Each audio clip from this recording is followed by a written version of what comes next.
Hey, you better have everything ready for the welcome party for the newcomers, especially that presentation. I'll dock your pay if you can't entertain me well enough. Don't forget the catering and the music, too. Hello, Simon. A welcome party? To be honest, I don't think I can do that right now. I have a lot on my plate at the moment. I also think we're not really in a good position to welcome anybody at the moment. What are you talking about? Ugh, you're always acting like you're so busy when you barely do anything at all. How can you call yourself part of our team? How dare you neglect your responsibilities? You're such a disgrace. Tuh. Well, I'm really busy. You should know how busy I am, since you're the one giving me most of my work. And we haven't been getting as many sales as we'd like to, have we? That's your responsibility as the salesperson, isn't it? You're supposed to be going out every day to make sales, aren't you? What on earth are you doing? You're just probably slacking off somewhere, aren't you? What, are you sneaking around with some girl while you're on the clock? Of course not. I'm making sales in my own way. But if I'm the only one doing it, there's a limit to how much I can do. I can't do 5 things at the same time. So, in other words, it is your fault. It's your fault that work isn't going well. If you can't get the preparations for the welcome party done, that just means you don't know how to arrange your schedule properly. I'm sorry about that. I'm trying really hard to balance everything. But I'm also working during the time I'm supposed to have off. I don't mean to be rude, but you also don't really go out to make sales either, do you? You're always in your office. Does that mean you're doing well? Obviously. I don't even pay too much attention to my sales numbers. That just shows how many sales I'm making. After all, I can't do anything that would take work away from the younger people. You all are the ones who should be going out for sales. That's why I'm giving out orders from the sales office instead.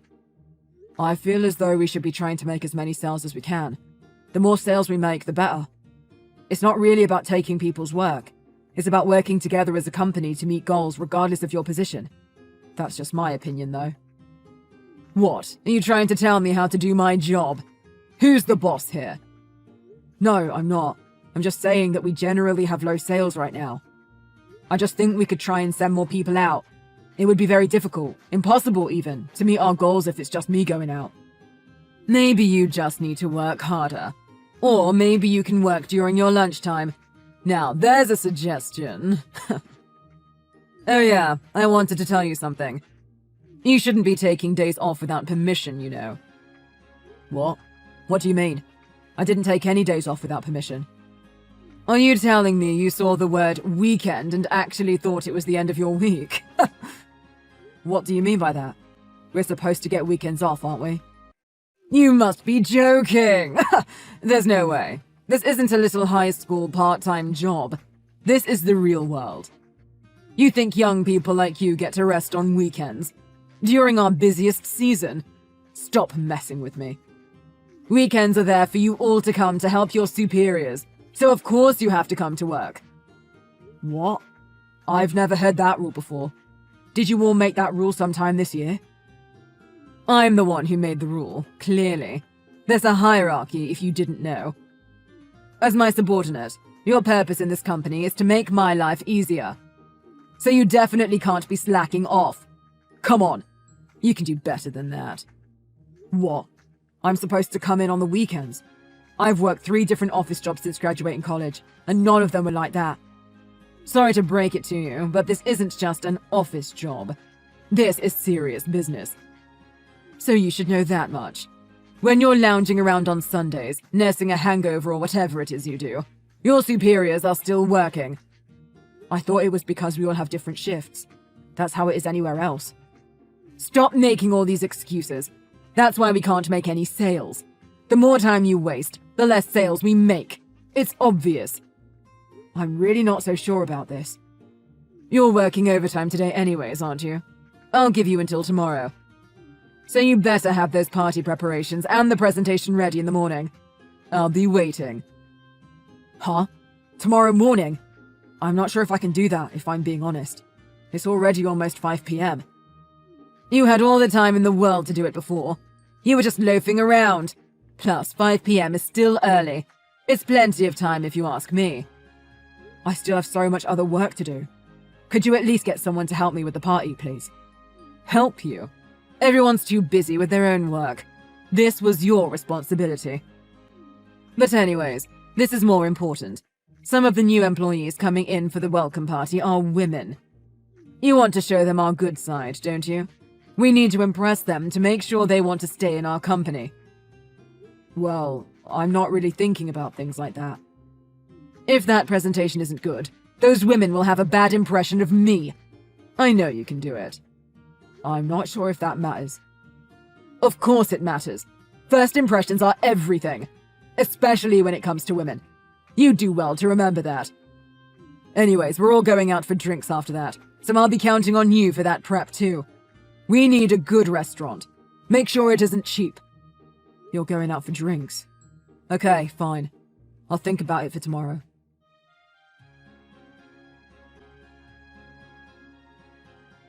Hello, Alex. That was a really good meeting today.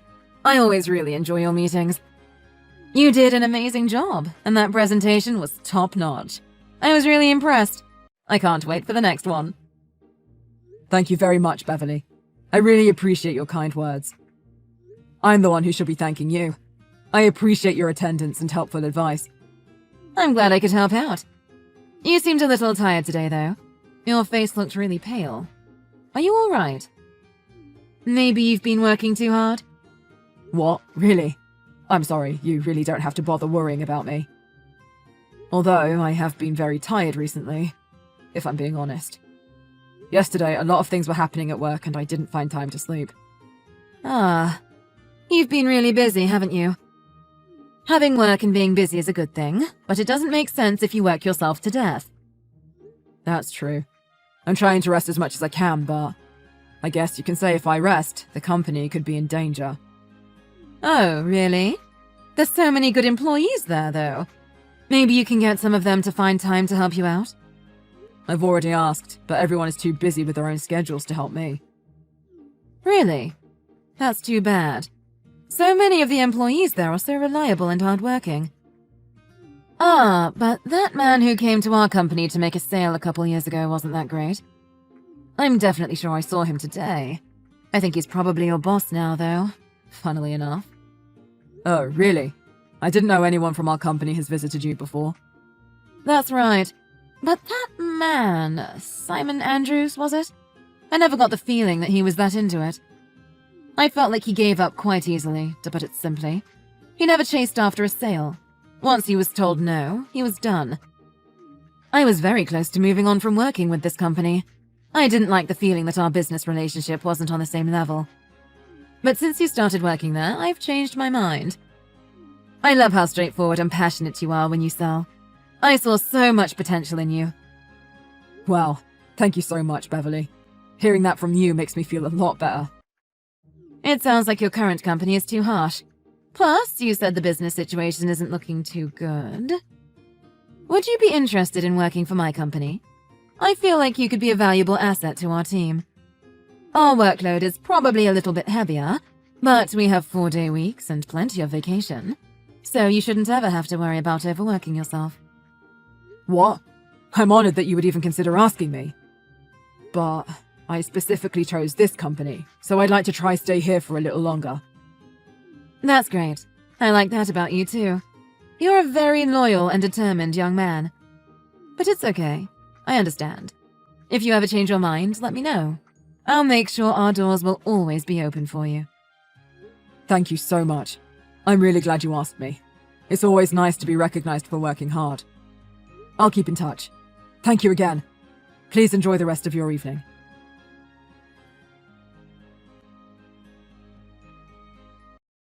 Hey, slacker. Did you have fun relaxing and forgetting about your responsibilities? I hope you're looking forward to coming in this morning. I sure am. Simon, I don't understand what seems to be the problem. I wasn't slacking off. I had to go to the hospital for a stomach ulcer. I told you multiple times. I'm coming back today, so I will see you later. I'm sorry for causing any trouble. That's all you do. This company doesn't need someone like you. This is the first time I've ever met someone who causes this much trouble. But I left a little gift on your desk celebrating your return. What do you mean? You've been going on and on about how you're in the hospital for a stomach ulcer, so I got a funeral candle for you and left it on your desk.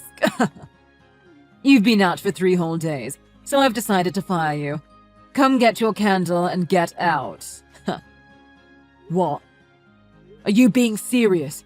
With all due respect, did you expect me to work in my condition? Of course I'm serious. I wouldn't joke about something like this. Besides, any man should be able to handle a little ulcer.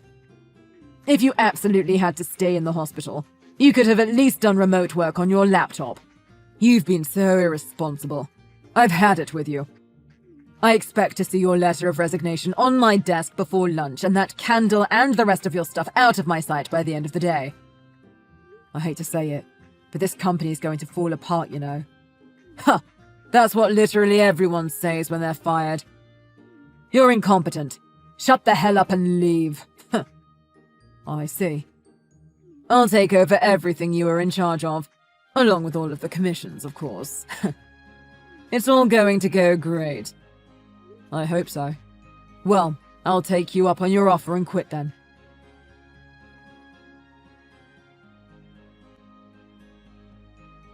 Alex, what are you trying to pull? Ever since you left, this place has been falling to pieces. This is all your fault. My fault? What are you talking about? I'm pretty sure I told you very clearly things were going to fall apart if I left. But you clearly didn't believe me and foolishly thought you could turn this company around on your own. I didn't think you were serious. You should have told me sooner. I've made a terrible mistake. I take everything back. You have to come back and fix this mess. I didn't find it necessary to go into details. After all, you were deliberately trying to take credit for my work and steal my commissions. It wouldn't have been fun for me if I told you everything. Well, I didn't know we were so close to bankruptcy. The companies you were in charge of were just barely keeping the business afloat, and now that you're gone, they've ended their contracts. I don't understand. Why won't they do business with me? What did you tell them? All of the companies were amazing, so if you were a decent person, I'm sure they would have kept the contracts. I think that attitude of yours is the problem here.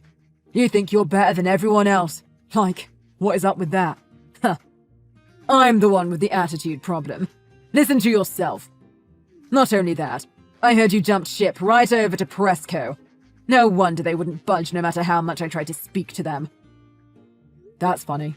Beverly told me pretty much the exact opposite of that. She said you gave up way too easily.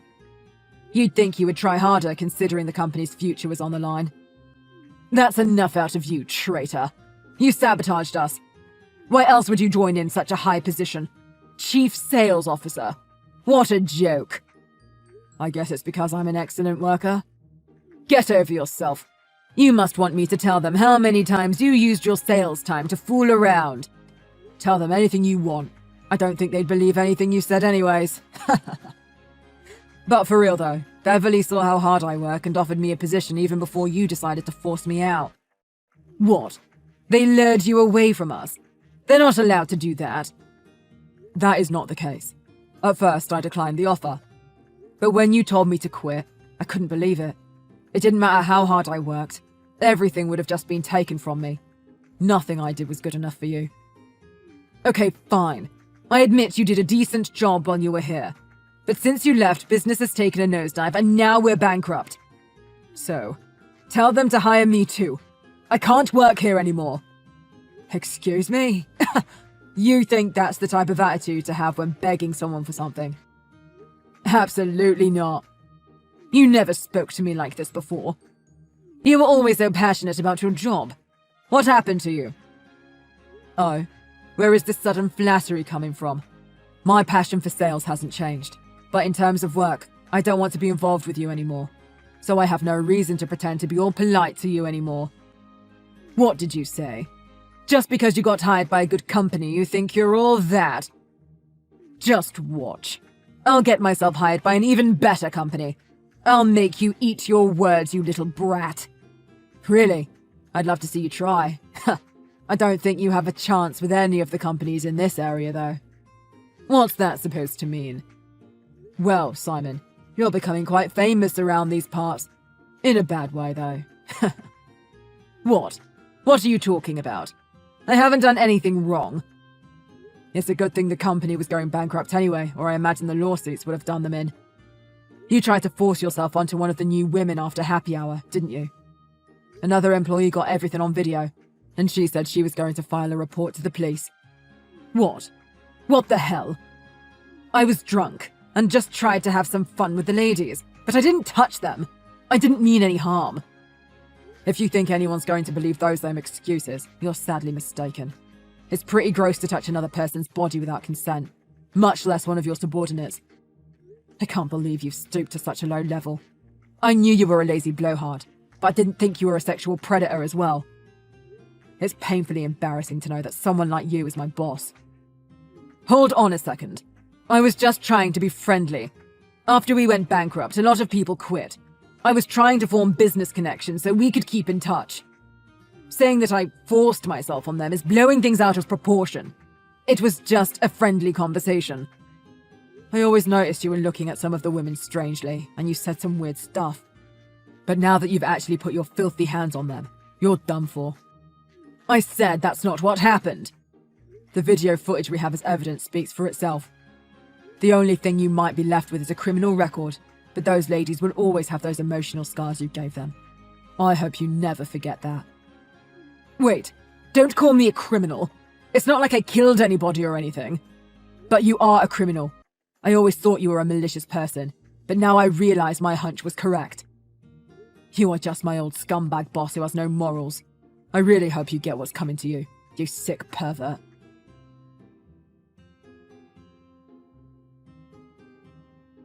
After that, there was a local news report about Simon. And just as I said, he became famous for all the wrong reasons. Simon applied to literally every company in town, but he was rejected everywhere he went. Eventually, he had no choice but move away and start over somewhere completely new. He's powerless, but still acts big. He abuses his authority to chase down young women. It was only a matter of time until he found himself in a situation like this. Hopefully, with that news report and the video uploaded to social media, he can never outrun his history. As for the company, after they went bankrupt, they were unable to recover. Over 40 people lost their jobs. Beverly tried her very best to help some of them with vacant positions here at our company, but we were only able to hire about 7 people. Simon holds the responsibility for all those people with families losing their jobs, but he only cares about himself. I pray that all those people are able to get back on their feet.